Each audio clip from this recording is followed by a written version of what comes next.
ಸತೀಶ್ ಇಲ್ಲಿಗೆ ನಿಲ್ಲಿಸಿಲ್ಲ.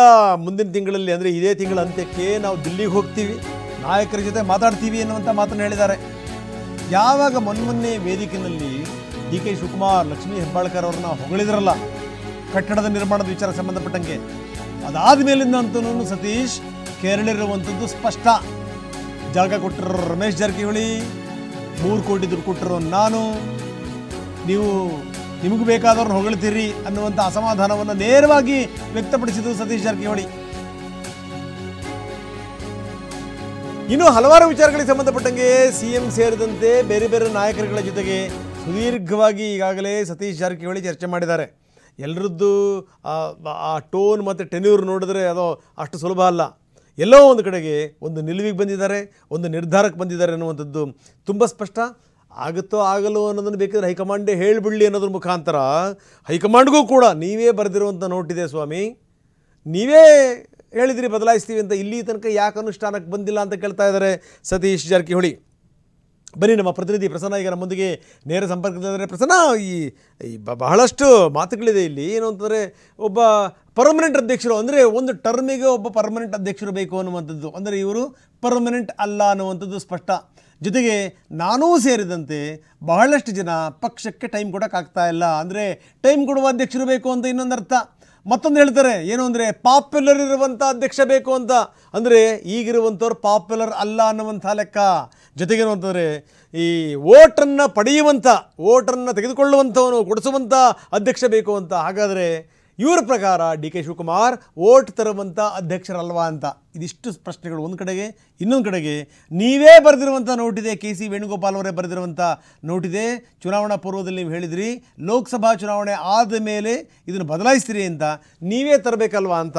ಇನ್ನು ಮುಂದಿನ ಪಟ್ಟನ್ನು ಕೂಡ ಹೇಳಿದ್ದಾರೆ, ನೀವು ಬದಲಾಯಿಸಲಿಲ್ಲ ಅಂದರೆ, ನಿಮ್ಮ ಸ್ಪಷ್ಟನೆ ಏನು ಅಂತ ಹೇಳಿಲ್ಲ ಅಂತಂದರೆ ನಾವು ಮತ್ತೆ ಇದೇ ತಿಂಗಳ ಅಂತ್ಯಕ್ಕೆ ಬಂದು ನಿಮ್ಮನ್ನು ಭೇಟಿ ಮಾಡ್ತೀವಿ, ಇದಕ್ಕೆ ಸಂಬಂಧಪಟ್ಟಂಗೆ ಒತ್ತಡ ಹಾಕ್ತೀವಿ ಅಂತ. ಅಂದರೆ ಈ ಕಾಂಗ್ರೆಸ್ನ ಒಳಜಗಳ ಇದೆಯಲ್ಲ, ಈಗ ಒಂದು ಹಂತಕ್ಕೆ ಬಂದು ನಿಂತಿರಂಗೆ ಕಾಣ್ತಾ ಇದೆ. ಪ್ರಸನ್ನ, ಏನಂತೀರಿ? ಹೌದು ರಂಗನಾಥ್, ಕಾಂಗ್ರೆಸ್ನ ಆಂತರಿಕ ಕಿತ್ತಾಟ, ಆಂತರಿಕ ರಾಜಕೀಯ ಇದೀಗ ಮತ್ತೊಂದು ಹಂತವನ್ನ ತಲುಪ್ತಾ ಇದೆ. ಇಷ್ಟು ದಿನಗಳ ಕಾಲ ಅಹಿಂದ ನಾಯಕರು ತಮಗೆ ಏನ್ ಬೇಕು ಅನ್ನುವಂತ ಅತ್ಯಂತ ಸ್ಪಷ್ಟವಾದಂತಹ ಮಾತುಗಳಲ್ಲಿ ಎಲ್ಲಿಯೂ ಕೂಡ ಹೇಳಿರಲಿಲ್ಲ. ಆದ್ರೆ ಇದೀಗ ಸತೀಶ್ ಜಾರಕಿಹೊಳಿ ಅವರು ಮೊಟ್ಟ ಮೊದಲ ಬಾರಿಗೆ ತಮ್ಮ ಡಿಮ್ಯಾಂಡ್ ಏನು ಅನ್ನುವಂಥದ್ದನ್ನ ಮನಬಿಚ್ಚಿ ಮಾತನಾಡಿದ್ದಾರೆ. ಅದರಲ್ಲಿ 10 ಹಲವು ಅಂಶಗಳನ್ನ ಸೇರಿಸಿದ್ದಾರೆ. ಒಂದು, ಪೂರ್ಣ ಪ್ರಮಾಣದ ಅಧ್ಯಕ್ಷರನ್ನ ಮಾಡಬೇಕು ಅನ್ನುವಂಥದ್ದು. ಅದರ ಅರ್ಥ ಕೆಪಿಸಿ ಅಧ್ಯಕ್ಷ ಡಿ ಕೆ ಶಿವಕುಮಾರ್ ಅವರನ್ನ ನೀವು ಬದಲಾಯಿಸುವಂಥದ್ದು ಸೂಕ್ತ ಅನ್ನುವಂಥದ್ದು ಮೊದಲನೇ ಬೇಡಿಕೆ. ಇದಕ್ಕೆ ಸಂಬಂಧಪಟ್ಟ ಹಾಗೆ ಸುರ್ಜೇವಾಲಾ ಅವರ ಜೊತೆ ಮೊನ್ನೆ ರಾತ್ರಿ ಸುದೀರ್ಘವಾದಂತಹ ಮಾತುಕತೆಯನ್ನು ಕೂಡ ಶಾಸಕಾಂಗ ಸಭೆಯ ಬಳಿಕ ಸತೀಶ್ ಜಾರಕಿಹೊಳಿ ಅವರು ನಡೆಸಿದ್ದಾರೆ. ಸುರ್ಜೇವಾಲಾ ಅವರ ಮುಂದೆ ಪ್ರತಿಯೊಂದು ಅಂಶವನ್ನು ಕೂಡ ಅತ್ಯಂತ ಕ್ಲಿಯರ್ ಆಗಿ ಸ್ಪಷ್ಟವಾಗಿ ಹೇಳಿರುವಂತಹ ಸತೀಶ್ ಜಾರಕಿಹೊಳಿ ಅವರು ಪೂರ್ಣ ಪ್ರಮಾಣದ ಅಧ್ಯಕ್ಷರನ್ನ ಕೊಡಿ ಅನ್ನುವಂತಹ ಒಂದು ಅಂಶವನ್ನ ಪ್ರಸ್ತಾಪ ಮಾಡಿದ್ದಾರೆ. ಇದರ ಜೊತೆಗೆ ನಮಗೆ ಒಂದು ಪಾಪ್ಯುಲರ್ ಆಗಿರುವಂತಹ ಮತ್ತು ಪಕ್ಷ ಸಂಘಟನೆಯಲ್ಲಿ 2023ರಲ್ಲಿ ನಾವು ಯಾವ ಸ್ಪೀಡ್ ಅಲ್ಲಿ ಇದ್ವೋ ಅದೇ ಸ್ಪೀಡ್ ಅನ್ನ ಕಾಯ್ದುಕೊಂಡು ಹೋಗುವಂತ ಮತ್ತು ಅದಕ್ಕಿಂತ ಹೆಚ್ಚಿನ ಸ್ಪೀಡ್ ಆಗಿರುವಂತಹ ಒಂದು ವೋಟ್ ಅನ್ನ ತರುವಂತಹ ಒಬ್ಬ ನಾಯಕ ಬೇಕು, ಕೆಪಿಸಿ ಅಧ್ಯಕ್ಷ ಆಯ್ಕೆ ಮಾಡಬೇಕು ಅನ್ನುವಂತಹ ಆಗ್ರಹವನ್ನು ಕೂಡ ಮಾಡಿದ್ದಾರೆ.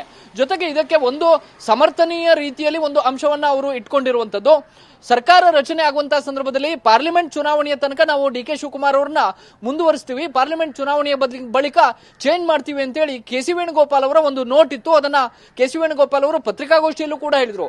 ಅದೇ ಅಂಶವನ್ನ ಮುಂದಿಟ್ಕೊಂಡಿರುವಂತಹ ಸತೀಶ್ ಜಾರಕಿಹೊಳಿ ಅವರು ಕೆ ಸಿ ವೇಣುಗೋಪಾಲ್ ಅವರು ಕೊಟ್ಟಂತಹ ನೋಟ್ ಇದೆ, ಅದರ ಆಧಾರದ ಮೇಲೆ ಅದು ಲಿಖಿತ ರೂಪದಲ್ಲಿ ಇರುವಂತಹ ಒಂದು ಟಿಪ್ಪಣಿ, ಅದರ ಆಧಾರದ ಮೇಲೆ ಕೆಪಿಸಿ ಅಧ್ಯಕ್ಷರನ್ನ ಬದಲಾವಣೆ ಮಾಡಬೇಕು.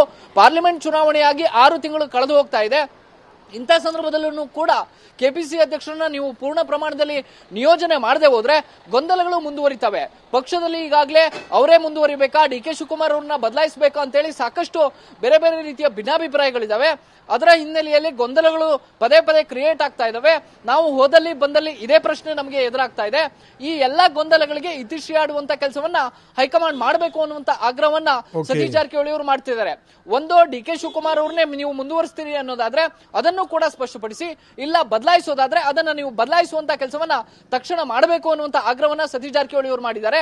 ಸತೀಶ್ ಜಾರಕಿಹೊಳಿ ಅವರು ಇವತ್ತು ಇಷ್ಟು ಮನಬಿಚ್ಚಿ ಮಾತಾಡಿರೋದನ್ನ ನೋಡಿದ್ರೆ ಯಾಕೋ ಹೊಸ ವರ್ಷದ ದಿನ ಶುರುವಾದಂತ ಡಿನ್ನರ್ ಮೀಟಿಂಗ್, ಡಿನ್ನರ್ ಪಾಲಿಟಿಕ್ಸ್ ಮತ್ತೊಂದು ಹಂತಕ್ಕೆ ಹೋಗ್ತಾ ಇದೆ ಅನ್ನುವಂಥದ್ದು ಅತ್ಯಂತ ಕ್ಲಿಯರ್ ಆಗಿ ಗೊತ್ತಾಗ್ತಾ ಇದೆ ರಂಗನಾಥ್. ಓಕೆ, ಧನ್ಯವಾದ ತಮ್ಮೆಲ್ಲ ಮಾಹಿತಿಗೆ.